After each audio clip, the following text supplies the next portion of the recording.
नमस्ते टेक पहिचानमा तपाईँहरूलाई स्वागत छ। आज म तपाईँहरूलाई गैर आवासीय नेपाली नागरिकता के हो र यो कसले पाउँछन् यस विषयमा म तपाईँहरूलाई जानकारी गराउनेछु। च्यानलमा नयाँ हुनुहुन्छ भने छेउमा रहेको बेल अल थिच्नुहोला, लाइक गर्नुहोला, भिडियोलाई सक्दो सेयर गर्नुहोला। म यस्तै यस्तै टेक्नोलोजी भिडियोहरू अथवा तपाईँलाई काम लाग्ने भिडियोहरू पस्किने छु र ल्याउने छु। आउनुहोस् भिडियोतर्फ। गैर आवासीय नेपाली एनआरएन नागरिकता भन्नाले विदेशमा स्थायी रूपमा बसोबास गरिरहेका नेपाली मूलका व्यक्तिहरूलाई नेपाल सरकारले प्रदान गर्ने एक विशेष प्रकारको नागरिकता हो। यो नागरिकताले तिनलाई नेपालमा केही विशेष अधिकार प्रदान गर्छ, तर यो पूर्ण रूपमा नेपाली नागरिकता भने होइन। अब गैर आवासीय नेपाली नागरिकता कसले पाउन सक्छ? यो धेरै प्रश्नहरू भइरहेको छ अथवा कतिपयलाई थाहा नहुन सक्छ।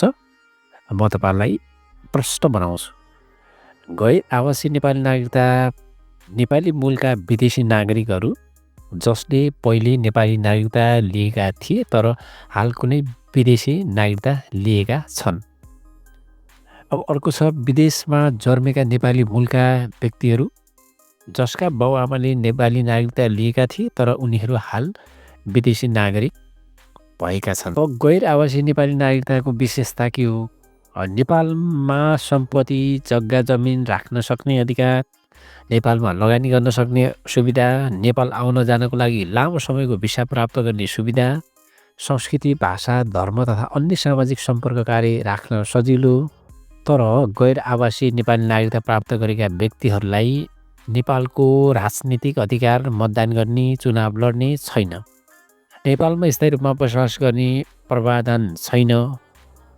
केही कानुनी तथा प्रशासनिक प्रतिबन्धहरू हुन सक्छन्।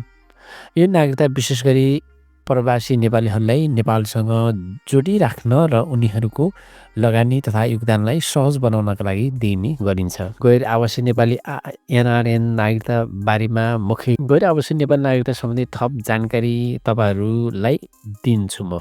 कुन देशका नेपालीहरूले यो नागरिकता पाउँदैनन्?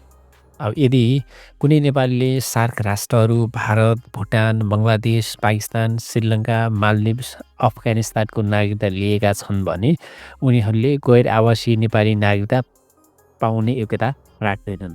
आवेदन प्रक्रिया कस्तो हुन्छ? गैर आवासीय नेपाली नागरिकता लिनका लागि निम्न प्रक्रिया पुरा गर्नुपर्छ। जस्तै नेपालको अध्यागमन विभागमा निवेदन दिनु, नेपाली मूलको प्रमाण देखाउने कागजपत्र अथवा कागजात बुझाउनु, जस्तै पुरानो नेपाली नागरिकता, वंशज प्रमाणपत्र वा अन्य सरकारी प्रमाणपत्र, आवश्यक शुल्क बुझाउनु, सरकारले तोकेको अन्य आवश्यक प्रक्रिया पुरा गर्नु। गैर आवासीय नेपाली नागरिकता कति समयका लागि मान्ने हुन्छ? यो नागरिकता 10 वर्षका लागि मान्ने हुन्छ र आवश्यक परेमा नवीकरण गर्न सकिन्छ। तर नवीकरण नगरेमा नागरिकता स्वत रद्द हुन सक्छ। अब अर्को गैर आवासीय नेपाली नागरिकताको लाभ र सीमितताहरू अथवा के छन् लाभहरू? नेपालमा लगानी गर्न सक्छन्, सम्पत्ति जग्गा जमिन किन्न र राख्न सक्छन्, नेपाल आउन जानका लागि भिसा लाग्दैन, नेपाली भाषा संस्कृति समुदायसँग जोडिन सजिलो हुन्छ। नपाउने कुराहरू हेरेर गर्न नहुने कुराहरू अथवा गर्न नपाइने कुराहरू, मतदान गर्न पाइँदैनन्, कुनै सरकारी पदमा नियुक्त हुन पाउँदैनन्, नेपाली राजधानी पासपोर्ट पाउन पाउँदैनन्, सुरक्षा रक्षा वा कूटनीतिक सेवा लिन पाउँदैनन्। गैर आवासीय नेपाली नागरिकता कहिले रद्द हुन सक्छ? यदि कसैले गलत विवरण दिएर नागरिकता लिएको पाइएमा, यदि कसैले नेपालको राष्ट्रिय सुरक्षा खतरा पुर्याउने गतिविधि गरेको पाइएमा, यदि नवीकरण नगरेर समयमै प्रक्रिया पुरा नगरेमा। अब लास्टमा छ गैर आवासीय नेपाली नागरिकता विदेशमा रहेका नेपाली मूलका व्यक्तिहरूलाई नेपालसँग सम्बन्ध कायम राख्नका लागि र लगानी तथा सम्पत्ति व्यवस्थापनका लागि सहयोग पुर्याउने उद्देश्यले दिएको हो। तर यो पूर्ण नेपाली नागरिकता भने होइन, किनकि यसमा मतदान गर्ने, सरकारी पद धारण गर्ने जस्ता अधिकार हुँदैनन्।